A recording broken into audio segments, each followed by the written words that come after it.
Welcome to the sixth and final episode on the Soil Doctor tool, where I dive deep into the principles of organic nutrient management.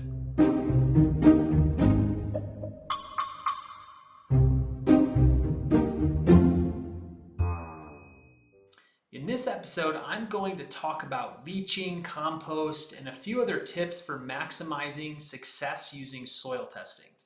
There are numerous times when improving your nutrition means supplying less of something, not more. In living soils, I frequently see excessive levels of magnesium, sodium, chloride, and sometimes excessive potassium or nitrogen. Excesses can not only create osmotic stress on a plant, another form of hidden yield loss, but they can reduce the uptake of other nutrients.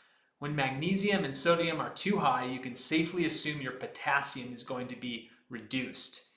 This doesn't mean you should apply more potassium. It means you need to reduce the levels of magnesium and sodium to create better balance. The Soil Doctor tool identifies these excesses and will suggest leaching your soil at threshold levels. The tool outlines how to do this, essentially by irrigating heavily until about 6 to 12 inches of water run out of the bottom of your beds or your pots. Adding a surfactant such as yucca or other saponin products will accelerate the process.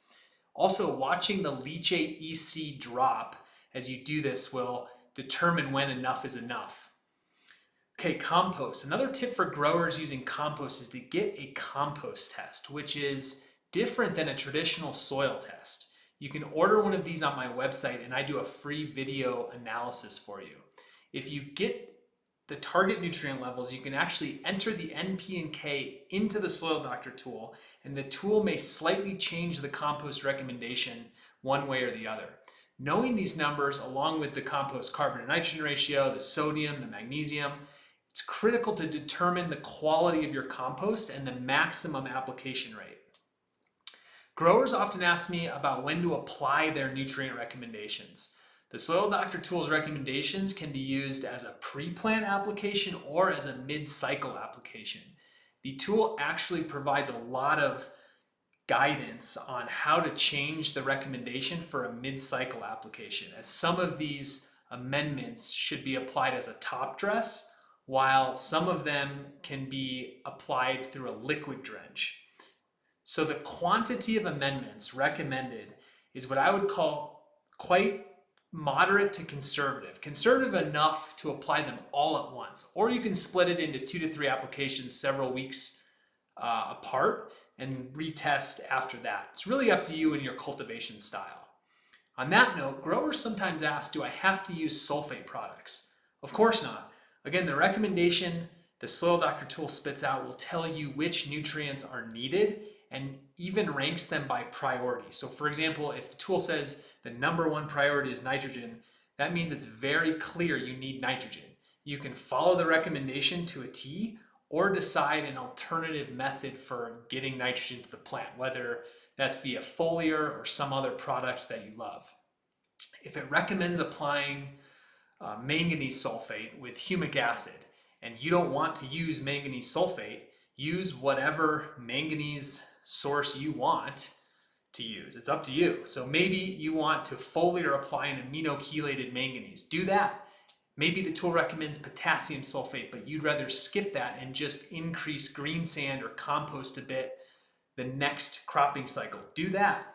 The tool is just a very powerful guide for your nutrient management.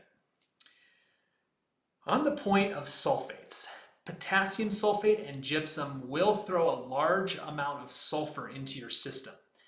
I don't see any major issue with that. Micronutrients, often only recommended at 2 teaspoons per cubic yard, is a negligible amount of sulfur. You won't even see the soluble sulfur go up a notch on a soil test. Imagine gypsum at 6 cups per cubic yard versus manganese sulfate at 3 teaspoons per cubic yard. That's about 100x difference. So if you want to decrease sulfur, you have to decrease potassium sulfate and gypsum. Potassium sulfate is particularly soluble, so it can spike soluble sulfur.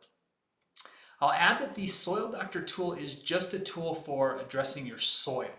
When it comes to nutrient management more holistically, my recommendation is also to tissue test at least once per crop cycle. the best way to optimize nutrients is to tissue test. Tissue testing will give you additional data on whether or not the plant is actually taking up nutrients in high enough quantities, which will allow you to adjust the soil recommendation up or down depending on what you're seeing and depending on what the reality of the plant is. So for example, if you have enough manganese on a tissue test and the soil doctor tool is still recommending more, consider that recommendation somewhat optional. You don't have to use the recommendation to a T. Use it as a guide, like I said. Compare it to what you're seeing visually in your plants. That's probably most important. Compare it to what the tissue data says. Decide on what to apply based on where you are in the cropping cycle. Luckily, the Soil Doctor tool provides extensive guidance on when to apply what, and will even point you to tissue testing to verify your need for certain nutrients in certain situations. So hit the link below to get a soil test and check out the Soil Doctor tool to customize an organic nutrient recommendation for your soil.